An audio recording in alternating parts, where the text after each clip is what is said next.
Padra police station ખાતે બકરી ઈદ પર્વને લઈને સમિતિની બેઠક યોજાઈ। આવનારા સમયમાં બકરી ઈદના તહેવારને શાંતિપૂર્ણ અને સૌહાર્દભર્યા માહોલમાં ઉજવવા માટે પાદરા પોલીસ સ્ટેશન ખાતે સમિતિની મીટિંગનું આયોજન કરવામાં આવ્યું હતું।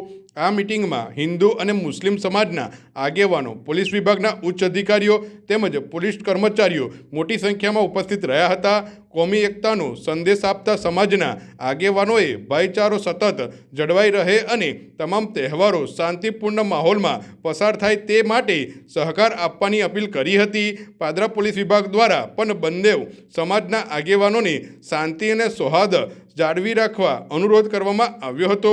કાર્યક્રમમાં વિવિધ રાજકીય આગેવાનો પણ મોટી સંખ્યામાં હાજર રહ્યા હતા। આગામી આવનારા સમયમાં મુસ્લિમ ભાઈઓનો તહેવાર આવવાનો હોય, પાદરા પોલીસ સ્ટેશનમાં પીઆઈ સાહેબના અધ્યક્ષ સ્થાને શાંતિ સમિતિની બેઠકનું આયોજન થયેલ હતું।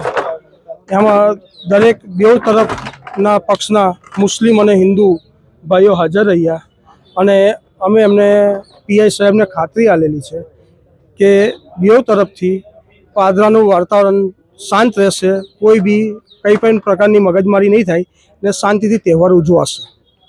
આ તરફ પાદરા પોલીસ સ્ટેશન દ્વારા આગામી સમયમાં બકરી ઈદ આવવાથી શાંતિ સમિતિ મિટિંગનું આયોજન થયું હતું। એમાં હિન્દુ સમાજના આગેવાનો અને મુસ્લિમ સમાજના આગેવાનો બેઉ શાંતિ સમિતિની મિટિંગમાં હાજર હતા અને બેઉ સમાજના આગેવાનોએ પોલીસ સ્ટેશનના પીઆઈશ્રી અને સ્ટાફને ખાતરી આપી છે કે આગામી સમયમાં હિન્દુ મુસ્લિમોના તહેવારો શાંતિપૂર્વક